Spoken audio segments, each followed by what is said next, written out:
so this is his first test of faith that he's actually passed. So what we're really saying in that, and it's the same for each of us, is that will you love God more than any other?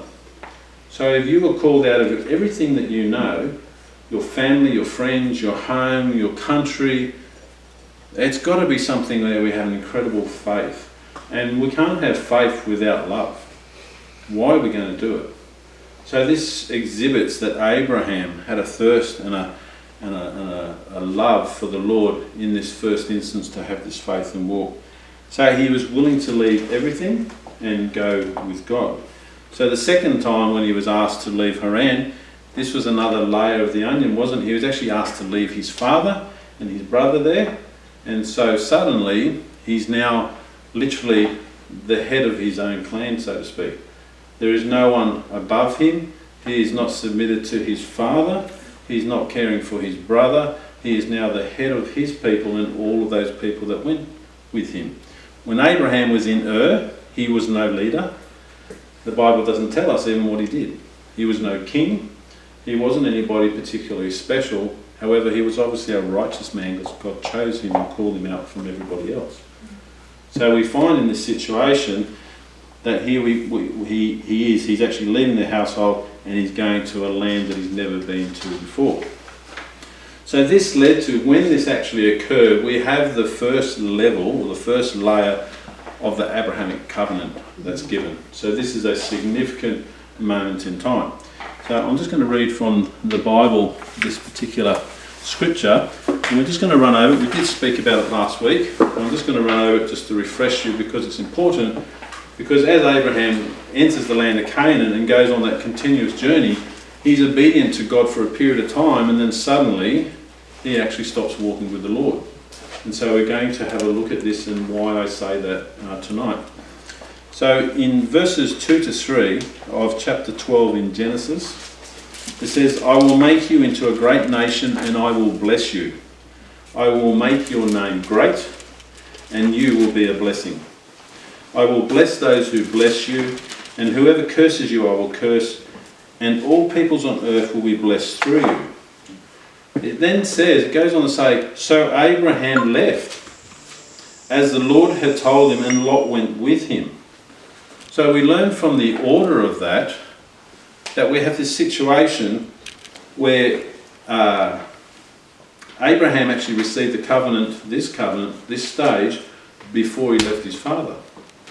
Okay, so Abraham was 75 years old at this point in time. He took his wife Sarai, his nephew Lot, all his possessions and everything accumulated in his people, and he left at this point in time. Okay, so having a look at this covenant, there are several significant things, and we went through these last week, and again I'm just going to recap. So the first one is quite astounding. When God promised him, he said, "I will make you into a great nation." So you can imagine this man who's been pulled out of he's got his goats, right? He's got his people with him, and he's beating a dusty trail, and God's saying, "I'm going to make a great nation out of you." I asked you last week, who here's been asked to make a great nation? It's a big deal, it's a huge promise that God gives to Abraham. So that's the first part of that line. So when God took Abraham from his own people, he promised to make him the leader of another people. So he called him out and separated him from those who were not walking with the Lord. The second component, he says, "And I will bless you." Okay, and I did ask all the questions about this last week, but his obedience will ensure that he inherits the blessing. So when God says that he will bless him, I will ask again, what does that mean? When God says he's going to bless Abraham, what does it mean when we bless someone in this context? Descendants, children. Descendants, children. Yep. Any other thoughts? May God be with you. God will be with you. So part of the blessing, see, when we say, we spoke about this last week, as Christian people, when we say goodbye, we write to each other, we say God bless you at the end, don't we? So we're basically saying, may the Lord be with you always. Right? When we bless you, it doesn't mean it's going to be easy or perfect, or you're not going to have trials and tribulations, but it does mean that God will be with you. Okay, so when God is blessing him here, he's actually saying, you've got your whole walk with me yet, and it's not necessarily going to be perfect, but I'm always going to be with you no matter what happens. And that's true for each of us in life today. Right? Life isn't always easy, and there's lots of problems that we have to overcome, but how great is it when we're walking with the Lord and we have the Lord walking with us? Okay, so this is part of what God's blessing is to us. Okay, now he says then after that, that I will make your name great. So I asked you last week, do you think Abraham's name today is great? Yes. Right. So we have him recognised as the father of the faith for Judaism, Christianity and Islam. Regardless of what people actually believe and how they feel they're connected, the reality is that what God said here was true. He's certainly famous. There is billions of people around this planet who know of Abraham. More than any social media, more than any TV show, more than any movie, people know about Abraham. So again, we see the truth in God's word here. It says, and you will be a blessing. So in this instance, we're saying that Abraham's actually going to be a blessing to his country, so the future nation. He's going to be a blessing to his people, and specifically, he can only be a blessing if he has children, because it's his children and his children's children who are actually going to become the nation that God's actually speaking about. So for him to be a blessing, he's actually literally being asked to have children, and this becomes part of the story of Abraham as we learn it. And then finally he says, I will bless those that bless you, and whoever curses you, I will curse. So we spoke about what curse meant last week, but the significant part of this that we have to remember is that when God says that he will curse whoever curses you, he's basically showing you that he is our protector. Right? If someone comes against you, God is going to stand with you, as the blessing says. He's always going to be with you, and he's actually going to protect you against those who would come against you. Okay, so he will be with us, he will bless us in these ways, but he will actually take care of us if someone wants to come against us.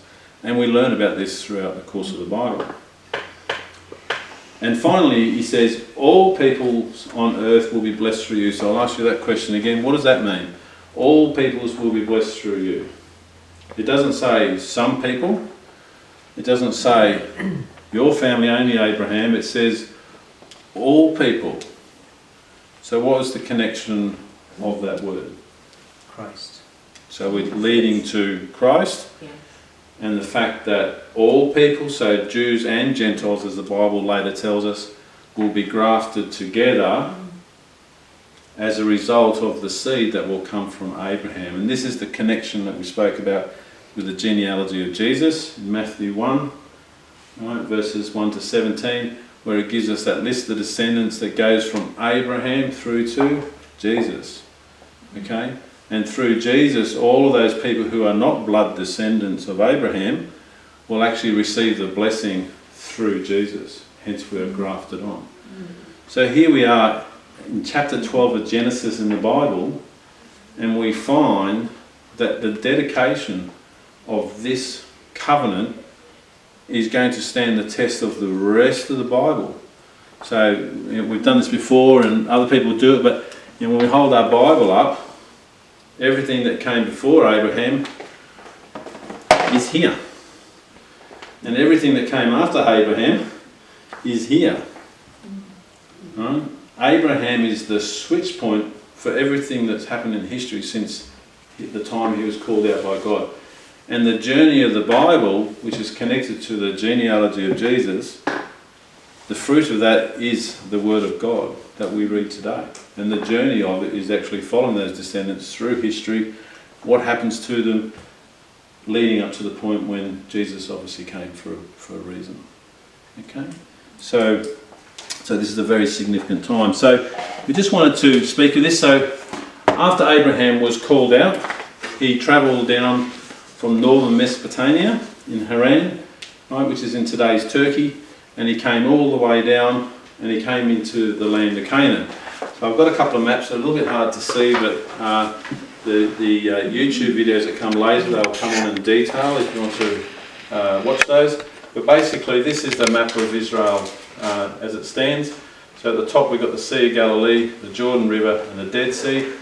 And they come down off the plains and they come to this place which is called Bet Shean. And last week I told you that Bet Shean, Bet means house, and Shean means of rest, a house of rest. So this is a place where they crossed over. This is the highway junction between northern Mesopotamia and going down through what's today's Israel, down across the Sinai Peninsula to Egypt. So this was one of the major highways in those times. So when Abraham came into the land of Canaan, he comes through here, and the Bible actually gives us instructions as to where he actually went from there.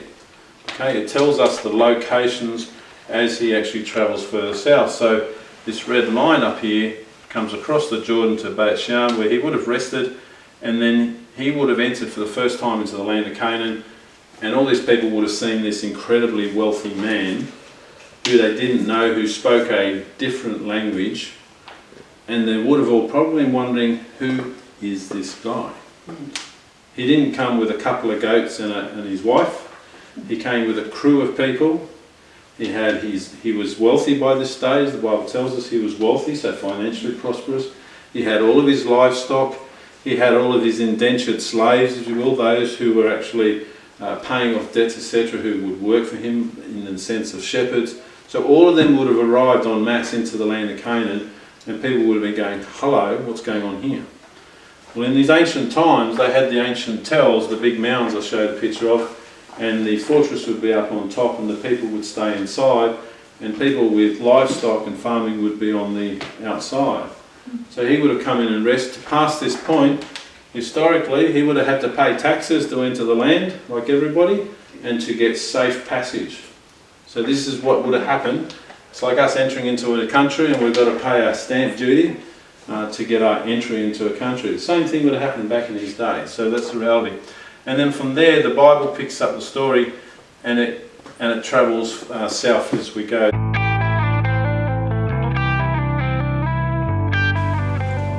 The Lord, he's following instructions from the Lord. He's not just walking willy-nilly. He's actually following a pathway that the Lord has set before him. Okay, and we find out that he's going to go to some holy places, places that are holy to God.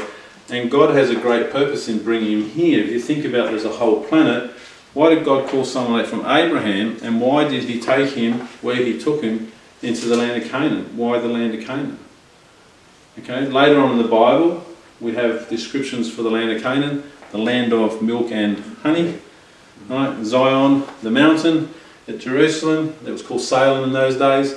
It's actually God's city. So this was all predestined. God was unfolding his plan for Abraham and his future people. He was bringing him to a land where they would prosper because the land was able to prosper them. It had resources, it had water, it had fertile soil, etc., etc. So this is all necessary for him to travel forwards. Okay, so travelling further south when he came in, he would have taken comfort from his relationship with God. Think about it. He's not with anybody that he knows. He's walking through strange lands with strange people. He was told to go to where next? He was told to go to what we know as Shechem. Okay?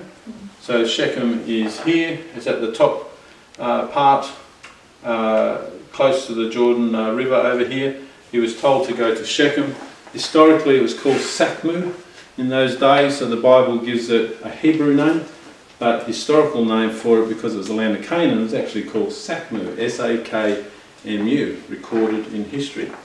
Okay, so he went to there, and from this place, the Bible also tells us that the roads went north, south, east, west, so it was a major town, it was a major junction point that he actually went to. And it was going to be something much more, because it was going to be a holy place. Okay, a place where the sacred tree of Moreh was located. It was here that the Lord, as he did in Ur, once again appeared to Abraham and said to him, "To your offspring I will give this land." So this place that we call holy is actually marked by the fact that God visited with Abraham again in this place. So when we read the Bible, we start realising that God didn't really just visit him once when he called him out of Ur. In fact, came face to face with him again here, up at Shechem. So this was a significant place for him to come. And he said there, to your offspring I will give this land. So if we actually look at the previous covenant that he was given before that, this is new. He says to your offspring. In other words, not to you, to your offspring. So Abraham's walking through life, and we have this incredible faith because this man's been called to do something by God, but he's receiving this covenant, and most of the covenant is not for him as he lives. He's been told, I want you to do this, this, this, this and this, and there's going to be all these blessings, but it's going to be for people in the future. So we ask that question as people today, if you were called and God said, I want you to do all these things, but you're not going to get any credit for any of it, would you do it? I'm going to call you out, I'm going to ask you to do something, but 10 generations or 20 generations later, they're going to be blessed because of what you did today. But there's nothing for you. Will you do it? It's a big call, isn't it? Abraham was blessed as well, but the blessings that God was actually giving him, the purpose for calling Abraham out, was for him to become a leader, to be the first one to step with the Lord in order that the blessing that God had for those in the future would actually come about. So Abraham's a really special guy. For each of us today, if Abraham didn't respond to God, everything would be different. Each and every one of us owe a debt of gratitude to Abraham. He stood out from everybody and did obviously something which the Lord probably knew no one else was going to actually do. So he's an impressive and obedient man. Okay. So God reveals himself, and this is part of what we have to understand, and this is where Abraham's journey, when we read about Abraham, that we have to identify with ourselves today, and that's that when God revealed himself and his favour upon Abraham, it was done by degrees. He didn't say, Abraham, come here, and I'm going to tell you every single thing that's going to happen right now. Right? He didn't say, this is the day in the future that you're going to die. This is what's going to happen throughout your journey. He didn't do any of that. He could have told him, but he didn't. He just said, I want you to take a step of faith. And when you take that step, I'll then reveal the next step to you. So as Christians today, when we're called, often we're called to take a step, but we don't know where it actually goes. So sometimes people falter at that because they don't know where they're going. They don't know what it means. And so this becomes a real test of each and every person's faith. The Lord asked me to do this. Am I going to respond? Am I going to call? And especially when we have adversity. You know, many of our friends online overseas, in Africa and other countries, Pakistan, they're under all sorts of adversity. Persecution, being killed, women being raped. And yet they're called and they stand with the Lord against those things. It's pretty extraordinary. So God releases his favour by degree. He will tell you as you step in faith what comes next. So in other words, if you don't take the first step, guess what's going to happen? Nothing. So when we have faith, we actually have to take a step that doesn't reveal what comes next. Okay? So this is what's challenging, obviously, for us as we become Christians and we say that we're going to stand with the Lord and we believe that Jesus is real and that he died on the cross for us and that there's eternal life. All those faith statements means that we're making a dedication to the Lord and we're going to change the way we walk in our life, but it doesn't necessarily mean that we know how our life is going to look and how it's going to unfold in the future. So this is the example that Abraham gave all of us, and he's called the father of the faithful for a reason, because he's the first guy that stood up for the Lord and did this very thing where he stepped in faith without knowing where he was going and what was going to actually happen. So something important for us to realise today. So before Abraham left, he promised to show him this land, but now that he's actually there, God gives it to him for his descendants. So he promises it to Abraham, but Abraham's actually not going to receive it. We know the Bible reveals that the people end up leaving the land altogether and going to Egypt. Okay? So this is for the future, as we know. So as grace, what we call grace, we often use this word grace. The grace is, what is grace? God's unmerited favour. Unmerited favour. Any other? Zebby, what's grace? Like, if someone lies to you or like says something, like, give them the benefit of the doubt. Yeah, could be. Anyone else? Grace. It's funny, isn't it? We use these words in language all the time. But when we come to describe them, they all have a purpose and a meaning. So the word grace means the favour of God. Okay? When we have God's grace, we receive God's favour. Okay? So when we have the favour of God, we're receiving God's grace. The Bible tells us in the New Testament, doesn't it? By God's grace, He sent His Son so that we could receive. Right? So by the favour of God, He was doing us a favour, not Himself. Yeah. He was doing the favour for us. So we end up with a situation where we have to understand that the favour of God is something given by God to us, not the other way around. And so does His blessings. And so the blessing that we talk about then becomes a combination of God's favour, so God's grace, because He's the one giving the blessing, and His protection. Okay, so this is what Abraham received. So there's a new walk, there's a new path happening here in the Bible at this point in time. We often just read the story of Abraham and we sort of follow along, but we don't realise there's some significant changes happening right now where Abraham and the future walk of God's people is different to what it looked like prior to then. Okay? Remember what happened at the time of Noah? God wiped out everybody, excepting Noah's family.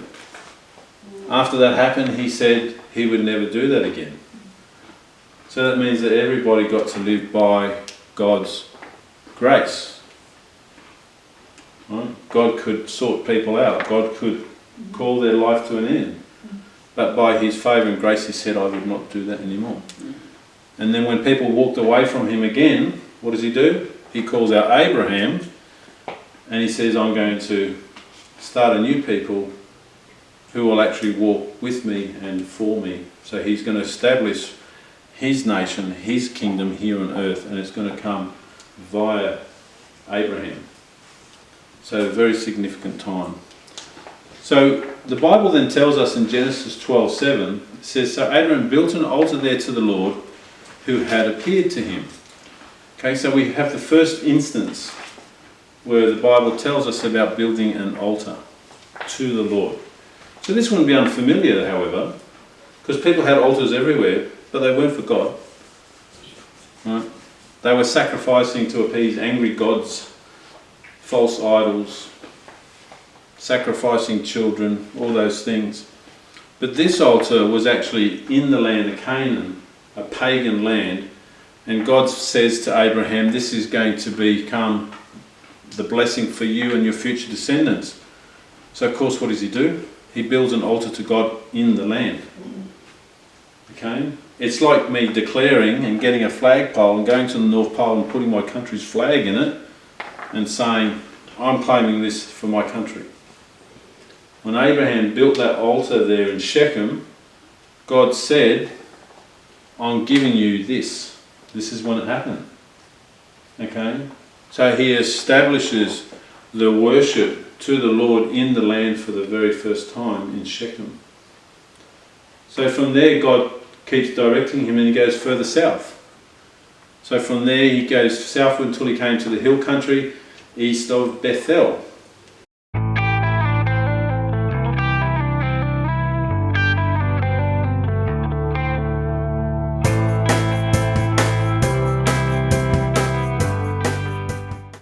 So we have these two significant, first of all we have this holy place, he builds an altar at Shechem, then he goes to Bethel and it's declared to be the house of God. And this is just north of Salem, which of course is the future Jerusalem.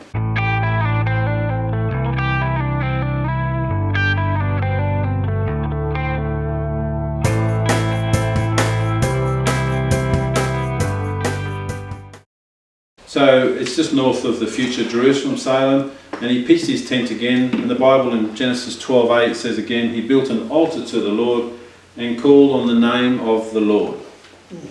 Okay, so second instance, short distance, these are not very long distances, and he's built yet another altar to God. So he's clearly walking with God. He's travelling, stopping, worshipping the Lord. But it says here that he called on the name of the Lord. I have taught you this before. What does that actually mean? He called on the name of the Lord. What do we do when we call on the name of the Lord? Pray. That's exactly right. Okay, so when you're reading your Bible, and especially in the Old Testament, and it says calling or called on the name of the Lord, it's basically saying that whomever that person is actually praying to God. They're simply talking with the Lord.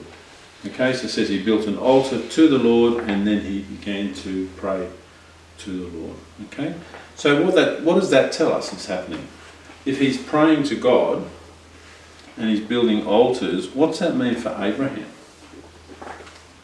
So we know God's directing him, but what is this? Building relationship. Relationship. That's exactly right. Okay, so we find out here, and one of the things that are said about Abraham, and the Bible says this, is that he was a friend of God. So here's another challenge for you. Do you have a relationship with the Lord today? Could you call God your friend? Do you know the Lord? Do you call on his name? Do you pray? Do you hear from the Lord? Relationship tells us that we actually have to do something. We actually have to participate as one of two parties. When God called Abraham out, he gave him a covenant, which is a two-way contract. Brit, as it says in Hebrew, means contract.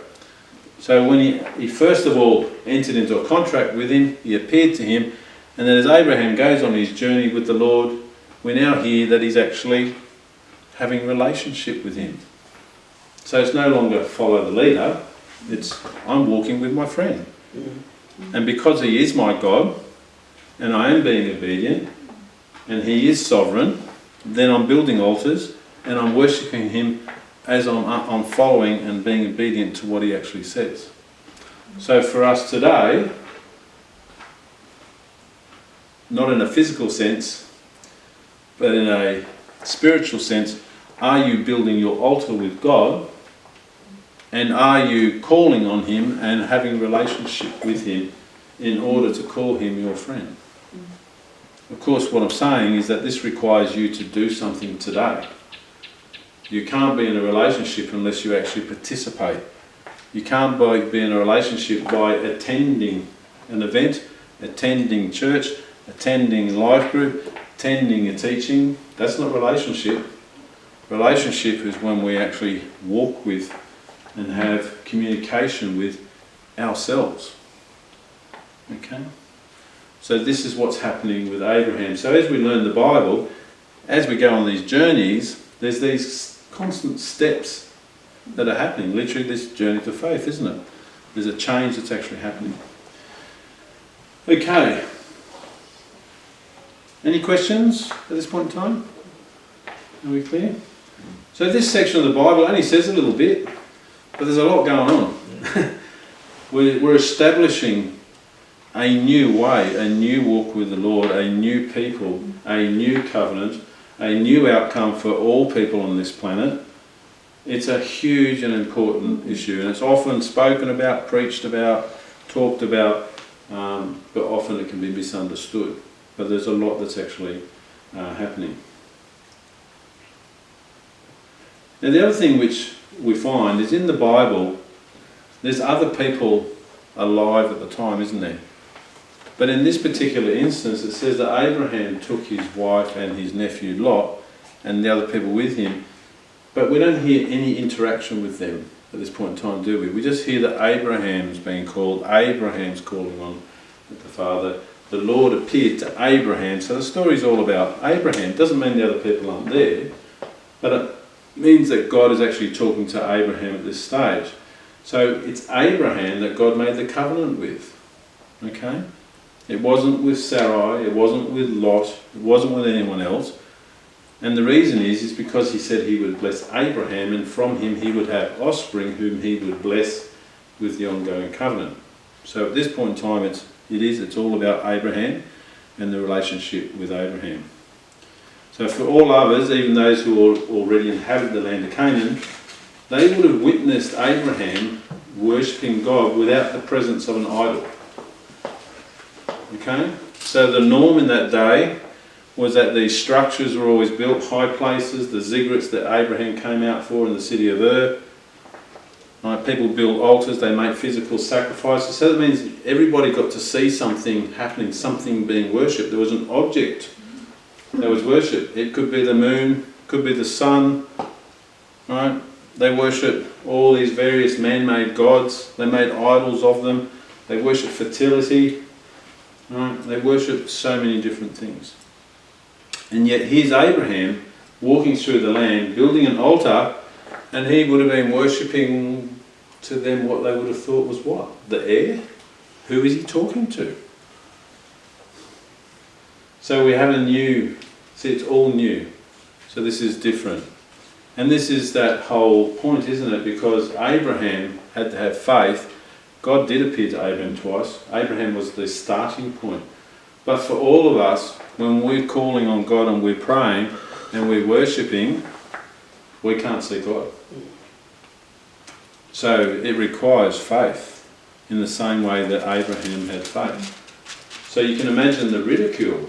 People who would have been passing by, they would have saw this man with a smoking altar on his knees perhaps, as they did at the time, worshipping what would appear to be nothing. So you can imagine him if he spoke about the Lord, they would have been, ha, ha, ha, that'd be ridiculous.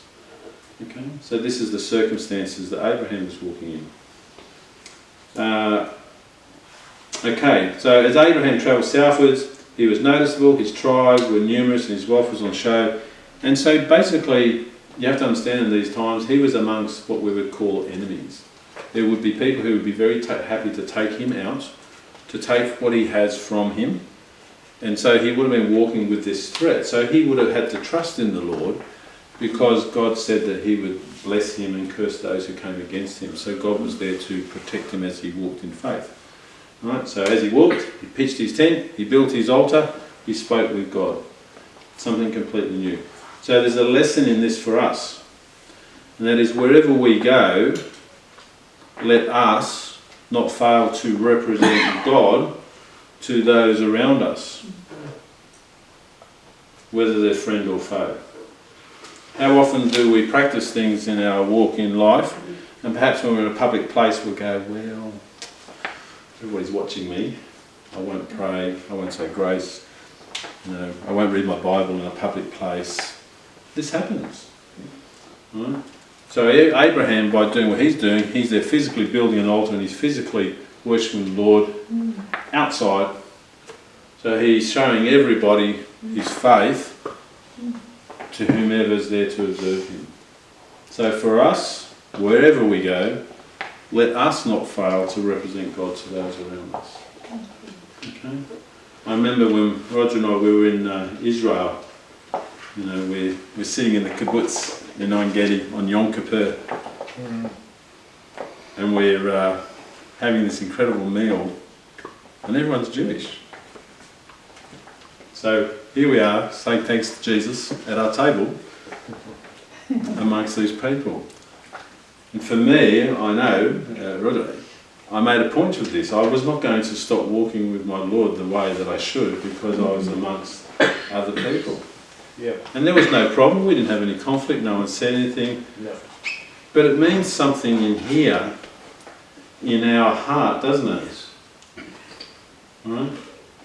When we declare that no matter whom we're with, that we stand with our Lord. So this is what Abraham is doing. Abraham's a very important person and we can learn a lot from him. Okay?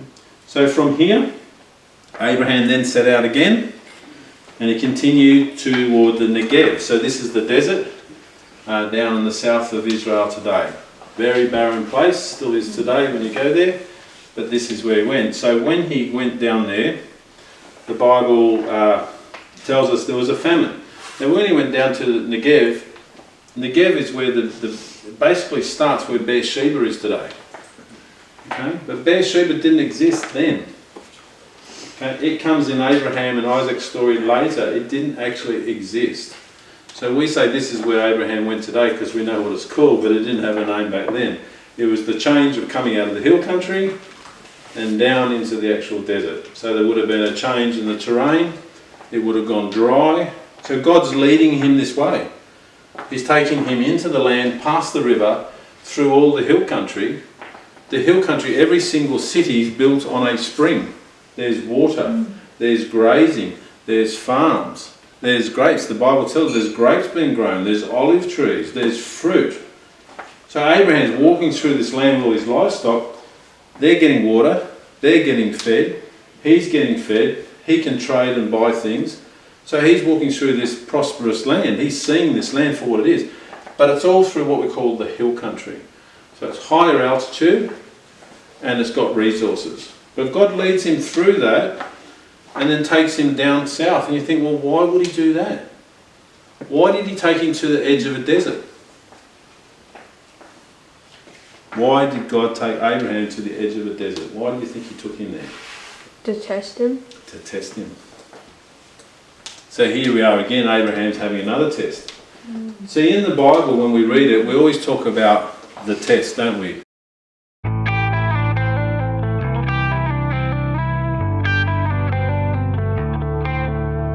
He keeps testing him. What's he thinking? Have I got the right guy? Is Abraham the one? I called him to be the father of my nation. Is that right? Should God be testing Abraham? Didn't he do enough when he left Ur? Didn't he do enough when he left Haran and his father? But here we find he's getting another test. Why do you think God kept testing Abraham?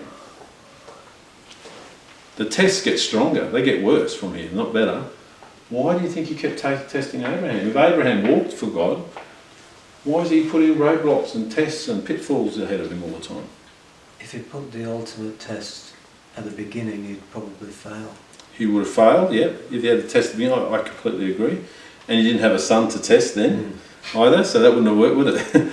What else? Why would God be testing Abraham all the time? To keep him on his road, on the right path. Why would that keep him on the right path?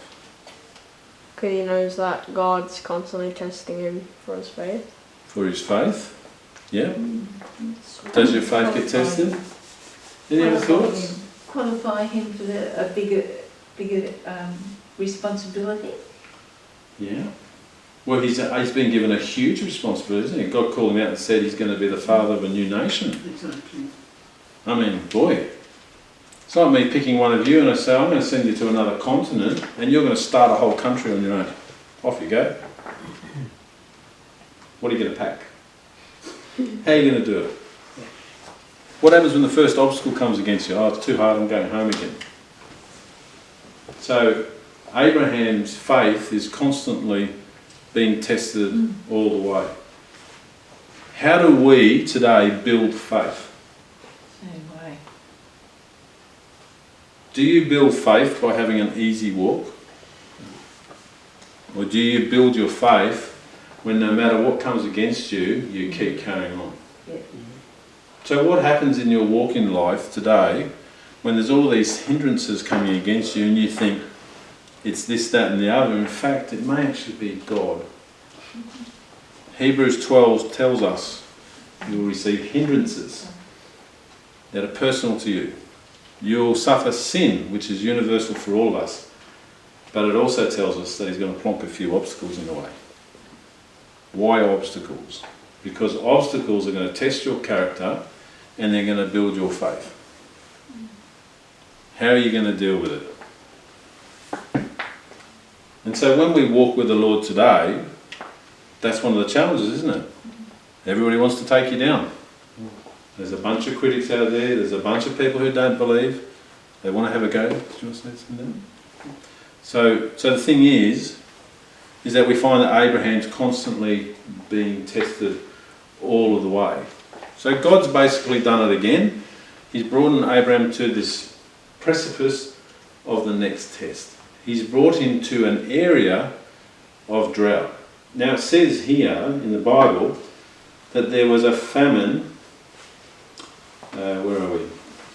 Genesis 12 verses 9 to 10. Then Abraham set out, continued toward the Negev, which is the desert region further south, so I said. Now there was a famine in the land, and Abraham went down to Egypt to live there for a while because the famine was severe. Well, hello, yes, there was a famine in the land. He was in the desert. God led him into the desert. So yes, there was a famine in the land. In fact, today, without the irrigation that they've built there, it is still a famine in the land. It's not a place where you would be normally growing anything. Okay? So this is almost the southern boundary of inhabitants in the land of Israel in terms of provision. Okay? Everything else that you get provision from south of there, man has to do something to work for it. Okay? It's barren, it's a desert. You've got the desert of Zin, the desert of Haran, it's barren. We've been there. It's just hot and there's nothing grows there. In fact, today in Israel, it's where they train all of their tanks and all the rest of it. They roll all over this territory because it's no use for anything else. It doesn't have a real purpose. Okay, so he brings him down here and he's on this next test. Okay, so what it says here significantly though, is that when Abraham got there, or Abram as he was called, it just says Abram went down to Egypt. Is there an absence of something going on here all of a sudden? Suddenly we don't have Abraham pitched his tent, built his altar and called on the Lord. Suddenly we get to this point where it just says, there's a famine, so I'm out of here. So this signifies this moment where when Abraham is being tested, that he actually doesn't wait on the Lord. He actually uses his own strength and makes a decision to go to Egypt. And I showed you on the map the Fertile Crescent, right, which goes down to the base of the Persian Gulf through Iraq, all the river systems, across to Israel and back down again to Egypt where the delta is. So people knew, because they travelled, there was highways, that down there was fertile land.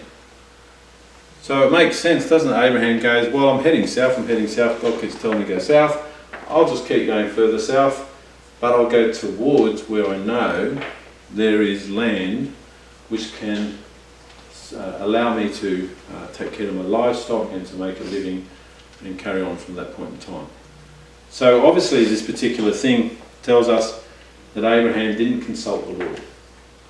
Okay? And things start to go wrong for Abraham from this point onwards. And this is what we find out in the story. So I've got another map here. It's a bit hard to see from there, but again I'll put it up on YouTube after the lesson. And basically there's a road here, so that's the Mediterranean, or the Great Sea as it was called. This is Israel, and there's a road called the Way to Shur. So in Hebrew today, there's no such thing as a name road, highway, avenue. They're called way in Hebrew, they're still called way. Okay? So this road was called the Way to Shur. So this came out through Beersheba, and it keeps going out, it goes across the top of the Sinai Peninsula, passes through Succoth and Pithom, which is where the Israelites later came out when they came and collected the bones of Joseph, and it goes into the side of the Nile Delta, and this region here in the future is what the Bible calls the area of Goshen. Okay, we know this is fertile land. You can see it's marked by the green here, so this is all desert, and we've got this significant green belt here. So he moves across to here and he parks his tent. And then the story begins to unfold while he's already on the way there. You know? He's now not walking with the Lord, he's in consulting. He's going towards Egypt and he's starting to think, might be a bit of a problem going this way, because what happens if they see my wife and she's beautiful, they may want to kill me. Right? There's no trust going on with the Lord anymore, is there? He's now walking in doubt and fear. He's walking not with the Lord at this point in time. Okay? So he's heading through this region. He's going through a desert, he's doing it tough, and he starts thinking about himself. It's a good test God gave him, wasn't it? Right? Because this is that character that starts to come out at that point in time. So now you have to realise as well, I'll just make this clear, is that today when you go to the Sinai, it's actually as barren as anything. Right? But back in the day, the top of the Sinai was actually fertile. A river that's called the River of Egypt, it comes off here at the base. It literally defines the actual border between Israel and Egypt today, which is on this side. But in those days, the boundary for Egypt was actually on the other side of Mount Sinai. So this land here was not Egypt's. Okay? So he would travel through this as a traveller's highway. It's a bit of a no man's land. The Egyptians used to mine in here for copper, but they didn't actually control the land. But as Abraham comes across these highways, what he would have found is he would have started seeing the appearance of fortresses on the highway, checkpoints, Egyptian checkpoints. So he would have started to realise he's now in another territory, in another foreign land with another ruler. And of course, he would have known, like anyone at the time, that there's this thing called a Pharaoh. And there's this significant power there that he's heading into, and again, the unknown.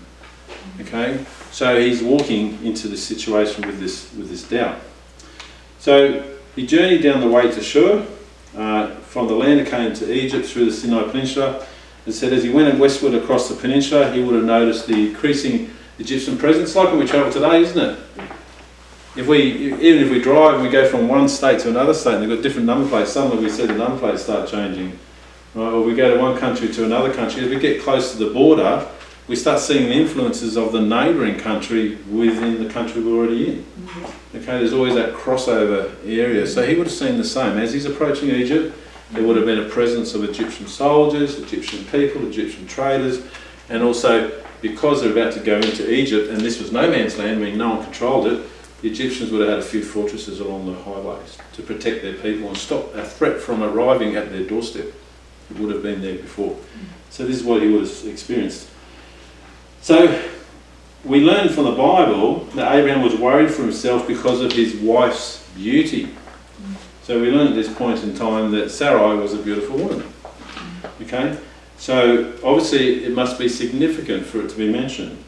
And as he headed towards the Nile River deeper into the delta, his worry turned to fear as he conjured up the idea that the Egyptians would take her and kill him. So Abraham, he says to Sarai in verses 11 to 13 of Genesis 12, he says, I know what a beautiful woman you are. When the Egyptians see you, they will say, this is his wife. Then they will kill me. Positive guy, isn't he? Man of faith. Father of the faithful. Then they will kill me, but let you live. So he says, say you are my sister so that I will be treated well for your sake. Excuse me? What is that? I will be treated well for your sake. No, didn't he just say that they're going to kill me? Yeah. But no, he says in the next sentence, for your sake. And he says, and my life will be spared because of you. Typical man. So we're sort of right back in the creation story with Adam and Eve, aren't we? Remember what happened? Blame, the serpent did it. No, it wouldn't have happened if God hadn't created her. She wouldn't have spoke to the snake, blah, blah, blah, blah, blah, point. So that's what's actually happening here. So we see this character. We're now actually seeing something about Abraham's character. In other words, his personality, something you haven't seen in the Bible to this point. You don't know him as a person, but here we start to see how he's thinking.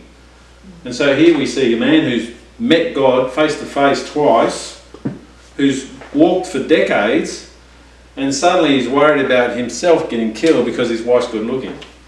Pretty rational. Right? Meanwhile, he's not walking with the Lord because he copped this test and he's travelled all this way down to this land by his own choice. So here's Abraham. He's been given a covenant by God. He's met him face to face. And he's now talking about his wife being the reason for him getting killed. So it's like the height of heights. Imagine God met you, said, I want you to do this, and I'm going to bless you, and I'm going to curse those who come against you. I'm going to make you the father of the nations. But boy, you know, if someone looks at your wife, they're going to kill you. It's crazy, isn't it? But this is how he goes. So we find out from this, what does this tell us about Abraham?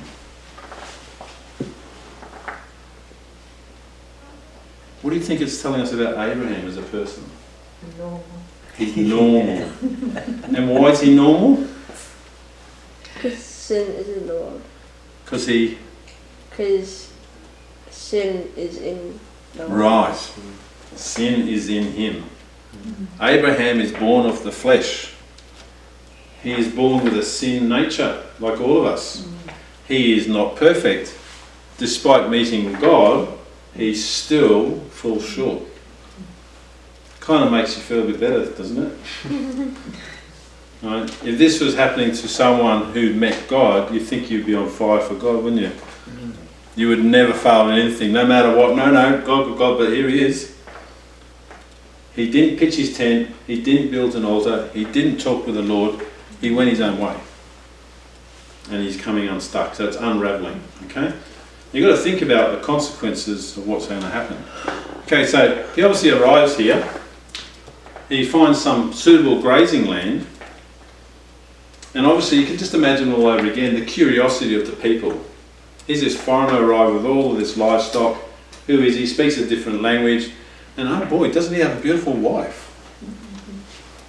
Right? So this is the situation. So this ensured that the local people noticed them. The court officials of the Pharaoh also noticed them, as the Bible tells us. And Sarah was praised for her beauty to the Pharaoh. So someone who noticed them and noticed his wife went and dogged on the Pharaoh and said, "There's this good looking woman who just came in with this bloke. You should check her out." So this is what we have happening at this point in time. So in due course, the officials come back and they sort her out. So inquiring and being told that she was only the sister of Abraham rather than his wife, which is sort of like a half lie, because she was actually a half sister by marriage. So maybe he thought he was bending the truth a little bit, and it wasn't completely a lie because only half. But of course, this is what happened. So what do? They took her to the harem in the palace. So now what's happened? Here's Abraham, he's met with God, he's walking with God, he's gone his own way, he's feared for his own life, he's worried about he'll get killed. So these officials come up and say, "We like the look of your wife." So he lies about her, and the very mother who has to give birth to Isaac to fulfil the covenant has now been taken from him. So he's gone from a famine to no wife to fulfil the covenant that he has with God. How's Abraham looking now? Trash. Not so smart, eh? So if we look at this, we can laugh today, but we can do the same. We can have an adversity here, and because of that adversity, we walk this way, and we actually don't use our own strength, so we don't use our relationship with the Lord to call on him to say, "What am I going to do?" We go our own way, and suddenly we find it gets worse.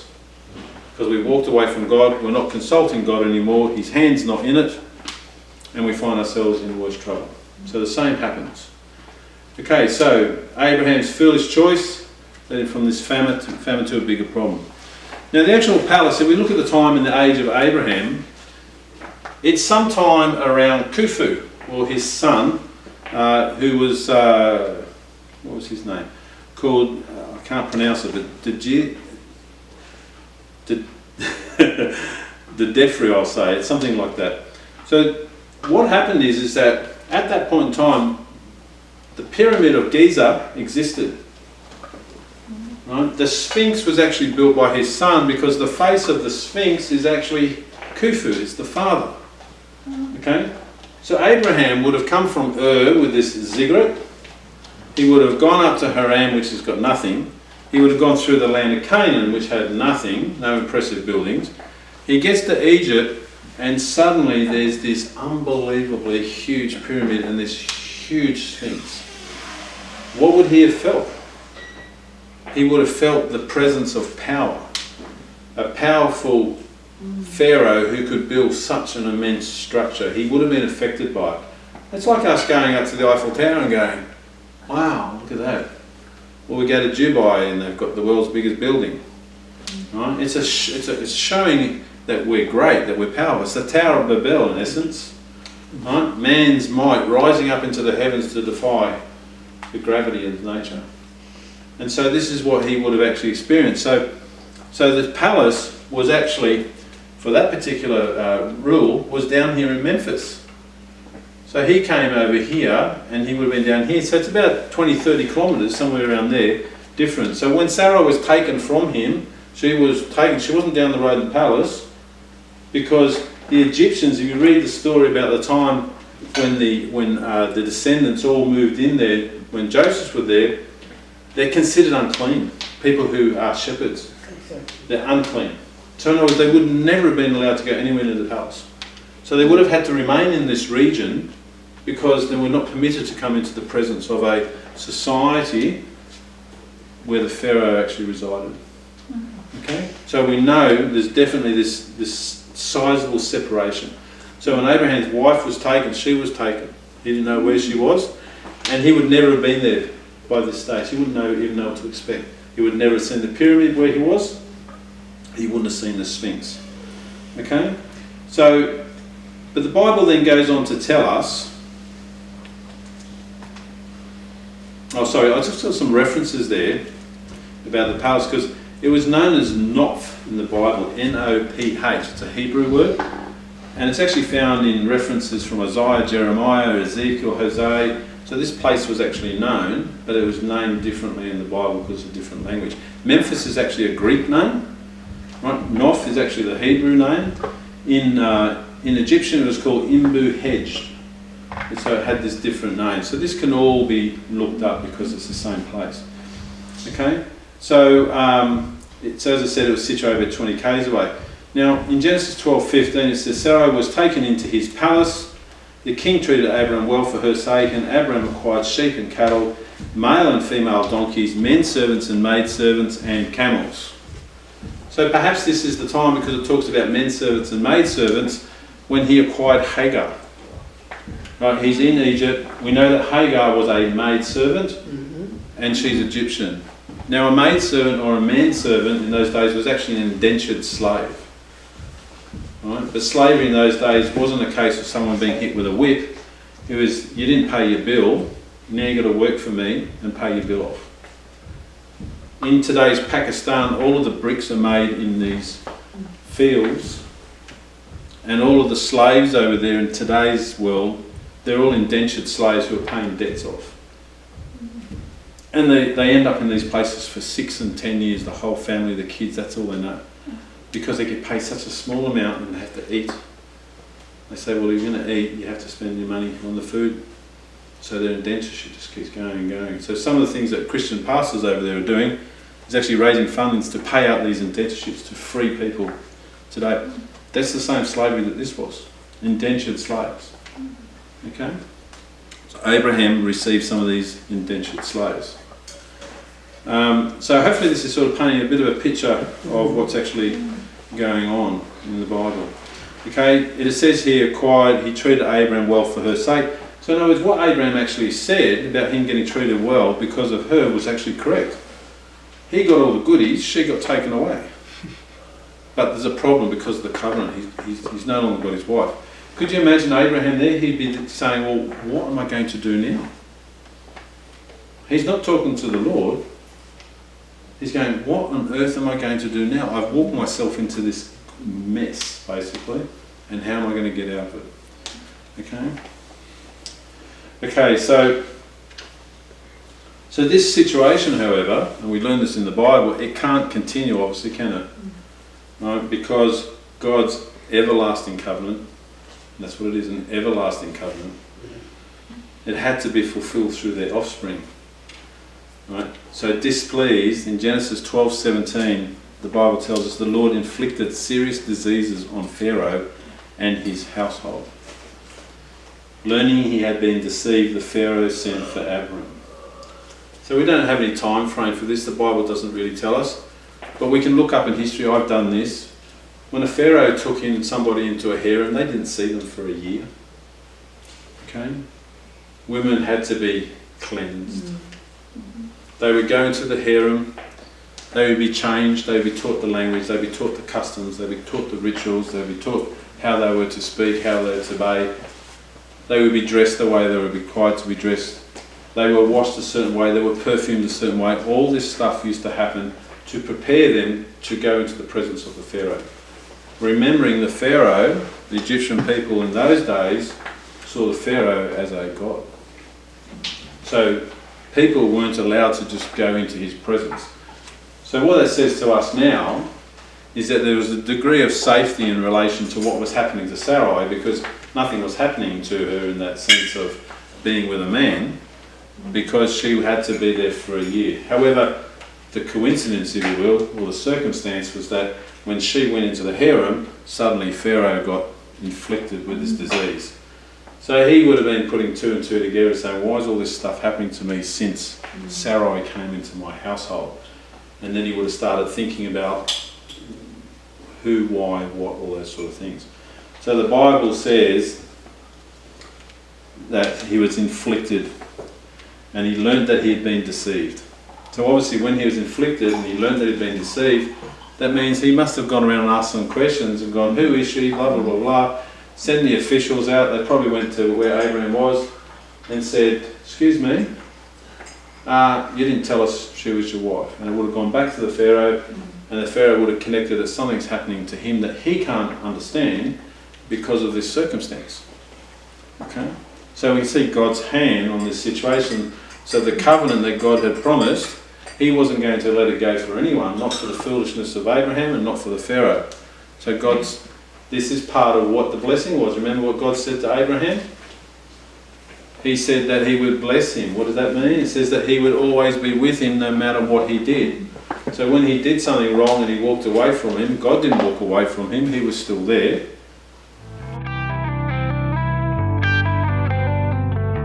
Would have gone to the Pharaoh when all this happened. He would have gone past this pyramid and the Sphinx, and he would have been in awe and probably in further fear going to the Pharaoh, because when the Pharaoh would have called him to come and sort this out, you can imagine Abraham's heart would have been, and his palms would have been a bit sweaty, because he's probably thinking that he's now going to get killed, because remember what his fear was? If they find out, they'll kill me. So now they found out, Pharaoh's calling him in, so Abraham's mindset would be, I'm going to my death. I've been caught. And I took all those presents from the Pharaoh under false pretenses. So this is what it would have been like for Abraham, how he would have been thinking. Okay, so arriving at the palace, Abraham was asked, why didn't you tell me she was your wife? Why did you say she is my sister, so that I took her to be my wife? Now then, here is your wife, take her and go. Genesis 12, verse 19. Take her and go. So he doesn't say, give me all my animals back. He says, take her and go. Okay? So he's been afflicted. He just wants no more of it. Just take and go. I don't care about anything. Okay? So Abraham, what does the Bible say? It says he'll be blessed regardless. So he's done the wrong thing. He gets his wife back. He gets an increase in his wealth. And then the Pharaoh says, on your boat. So he walked away from God, and then God not only fixes it, but actually gives him more to go home with. So it says a lot about whom God is, doesn't it? How he loves Abraham and how he's testing him. And he's obviously failed the test, but he didn't stop loving him. He didn't go out of relationship with him. And he obviously had to forgive him in order to keep walking with him. So what does that tell us today? If someone does something wrong against you, there's the example from Abraham. What did God do? He forgave him. He never stopped walking with him. He blessed him with prosperity, and he got his wife back. And the actions of the Pharaoh wasn't, I'm going to kill you. He says, take her and go. So obviously the Pharaoh had some form of encounter with the Lord. He knew that there was this supernatural power that was greater than him. Because the only person that knew that Pharaoh wasn't a god was God. So the Pharaoh met his match. Does Pharaoh... But he wouldn't have disclosed that to anyone around him. Right? He's get and go. Out of our presence. Let's get back to normal here. Does Pharaoh think that he is a god? in those days, the people believed that Pharaoh was a god, yes. Is that why they would wear like the masks? It's part of it, yeah. It was the diadem, the two snakes, yeah. Okay, so Abraham, so here's the thing. Abraham's concealed the truth, and by so doing he's exposed his wife and the Egyptians to what? What did he expose them to? That there's a greater power. No? Plagues? Sorry? Plagues? Plagues? What did Abraham do? What did he do wrong to get into this situation? Lied. Right. Self-preservation, looking after himself, So he was actually not living righteously. trying to. What's the opposite of being righteous? It is Sin. sin. Okay? So Abraham, the father of the faithful who was walking with God, sinned. Right? He concealed the truth and exposed his wife and the Egyptians to sin. She could have said something, remember? She could have done the hair and said, hang on a second, he's my husband, you're kidding me, aren't you? But the Bible doesn't tell us that. She went. Okay? So it's quite extraordinary. Okay, so most noted for his extraordinary faith that brought him out of Ur, Abraham yielded himself to unbelief and distrust of God's divine providence. But God, perfect in every way, delivers Abraham from his own sin and folly. Pharaoh's reproof was very just. So he didn't treat him badly, did he? He said, take and go, and he prospered. Sending him away actually shows that the Pharaoh, in essence, was being very kind to him, because he didn't kill him, he didn't punish him, and he didn't take the goodies back from him. That's He said, and grace. Just go. Right. So there's a kindness in that. So Abraham had subjected himself to fears that were altogether groundless and walked himself into trouble. So this account of Abraham's visit to Egypt stirs up many questions, doesn't it? Like, how could he? How could Abraham do that? And why did he? Like, why did he fear? Why didn't he trust in God? But the answer simply reflects the fallen nature of humankind. Okay? When things come against us, we sometimes don't do the right thing, we don't act wisely, we don't seek God's counsel, we just fail in those senses. And Abraham did. So Abraham, it tells us, even though he's the father of the faithful, he's not perfect, and he too had a sin nature despite knowing God. So this incident teaches us that no matter how unworthy Abraham was, God kept his promise. He would not let anything prevent its fulfilment. So for you and I today, often what happens when people do something wrong, they walk away from God. Right? They say, well, what's the point? You know, I've done the wrong thing. God doesn't want me. I'm not worthy. You know, He doesn't love me. He didn't protect me. He.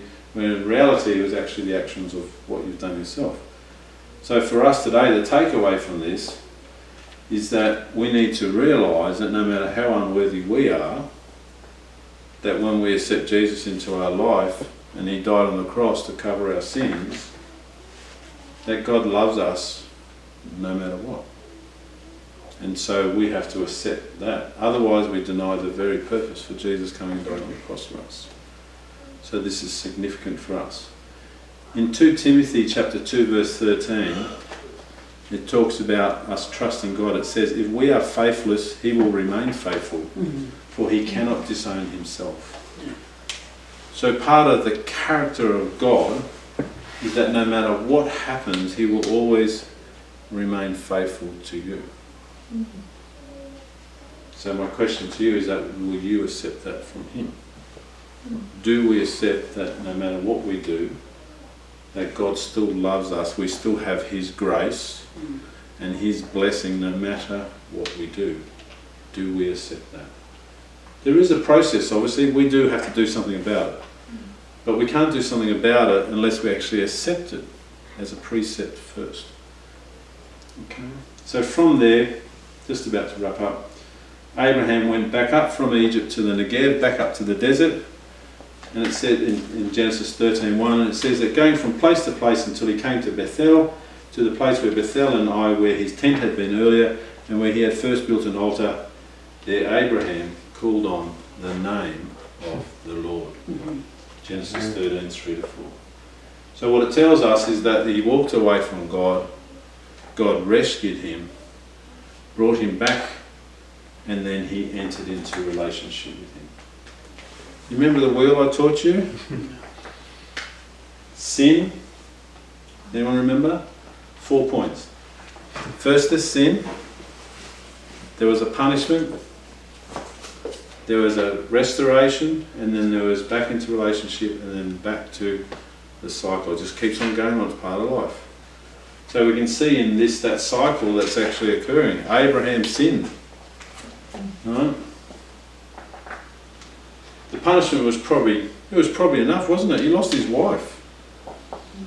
Right? He was called before the Pharaoh thinking he was going to die, but by the grace of God he was spared because of the covenant. God made a promise to him. God holds his promises. And so he was restored. His wife was given back to him. He went back to Bethel. He called back on the name of the Lord, so he re-engaged back into relationship again. Okay? The cycle of the Bible. This is what happens all the way through. So we get to see some of the character of God through that. No matter what sin you do, he may punish you because he wants to teach you. He may test you because he wants to build your character and your faith, but he will always restore you, and you will always go back into a relationship. As Christians, how do we do that? Because of Jesus. He gave us, by his grace, the means for us to enter back into a relationship with him despite what we do. Okay? The story of Abraham is the story of us today. The purpose for Jesus coming in the flesh is because of this. Because even though Abraham was called out, he exhibited the sin nature of man, and it's never changed. God's favour, God's grace had to solve this problem, because we're not going to solve it by ourselves.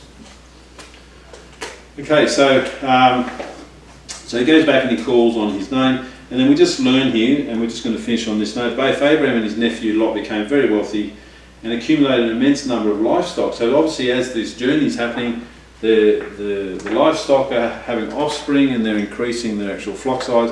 They went down to Abraham. The Pharaoh gave them a whole heap more, and so they increased even more. So when they come back to the land, they're in poor grazing ground, because it says they went back to the Negev. And so there's not enough food to feed them all. So it says that quarrelling arose between Abraham's herdsmen and the herdsmen of Lot in Genesis 13:7. So they began to quarrel because they were seeing their animals being affected, so they wanted to be the ones who succeeded. But Abraham did not want this to continue, so he and Lot parted company. Lot chose the plain of Jordan, which the Bible says in Genesis 13:10 was well watered, like the garden of the Lord, like the land of Egypt towards Zor. So today it's called the Arabah at the bottom of the Jordan, and it's completely and utterly arid. There's nothing grows there. But here then, it says that it was very fertile. So obviously something changed between Abraham and later on, didn't it? So we know that they were taken care of. So God, and he provides for his people. And this is another extension of the provision. And it says, and pitched his tents near Sodom. So that's another story we go to. So it's in Genesis 13:12. And it says that Abraham moved his camp, eventually settling near the great trees of Mamre at Hebron. Okay? So he's back in the hill country, meaning that it's fertile, that there's water, and so he can take care of his crops again. Okay? So although Abraham had sinned, God rescued, restored him back to the land of covenant, which was Canaan, remember? He went back. It's the land of the covenant. This is the land that God promised him. So when God took him south, he didn't take him out of the land. He took himself to a test, and Abraham left the land to try and sort out the problem. Got in trouble, came back, entered back into relationship, and then went back to an area of provision.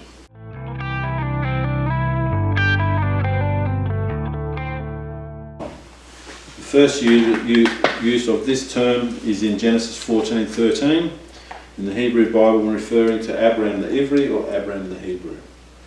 Okay, so this is where we first encounter the word Hebrew. So describing Abraham as a Hebrew, it sets him apart from all other people that were there. That's why the Bible uses names to describe where someone comes from or whom they're descended from.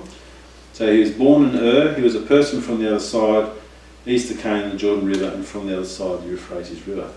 So we're finishing on this point. But does anyone remember from the Bible, maybe Tim's read it, I didn't mention it as I was going through, but do you know what age that Sarai was when the Pharaoh took her?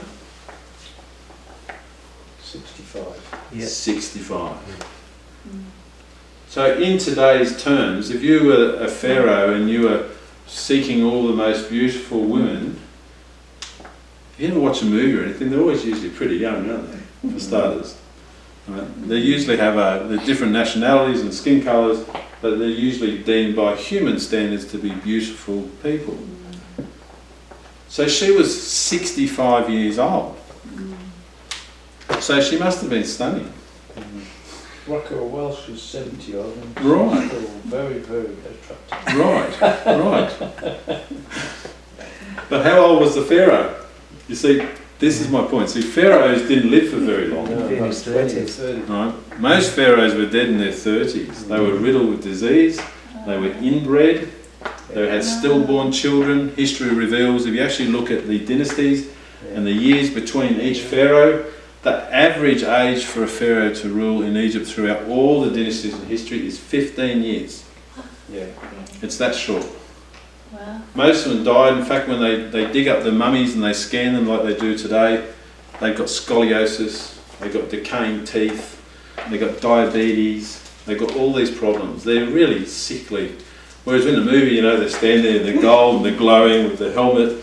Well, no, they were like old men. So this 30-year-old pharaoh, or perhaps younger, was seeing a 65-year-old woman, and the officials were saying, she's so beautiful, she should come into your harem. Gives you some perspective, doesn't it? So I guess I'm not justifying what Abraham thought, but obviously his wife must have been very beautiful for him to have that fear, being that she was 65 and he was 75 at the time. Okay? So they were no threat in a physical sense, but by our standards today, they were considered old. Right? By their standards, they still had a lot of years to live. Right? And we come to the story, obviously, when they're older, when they have a child and they laughed and all this stuff. Right? But the fact is that relative to the Pharaoh, this lady would have been at least twice his age. So she must have been particularly Raquel Welshish. Stunning. Raquel Welshish. She's a lady. Okay, so we're going to wrap up on that point. Is there any questions? No, I think it just... Thoughts? Yeah, things just to add to that. I think a couple of things that we can just ponder from that. I mean, if Abraham went through that tough time, it's a good lesson. You don't run. I think when we go through tough times or we don't have an answer, like what you were saying, we should sit there. Stay, wait until we get the answer. Don't move. Right. Even if it takes a year or two. Right. Because moving will have worse consequences, and sometimes the consequences don't just affect you there or 2 years later.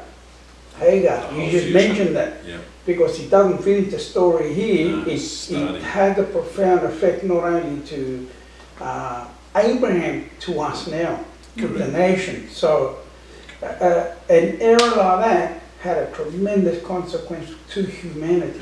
Yes, Think about that. So one lesson that we learned, God took him back to where he should have been. Go back to where you were. He should have waited there, like he said, had a relationship with the Lord and just really said, well, what do I do? I mean, you're testing me. Where do I go? What do I do? What's the answer to this problem? So basically we're saying that if you have a problem as well, don't cut and run, face it. No. But when you face it God's way. Absolutely. Face it God's way. Consult God and ask him what he wants you to do. We all have things happening in our lives that confront us and challenge us.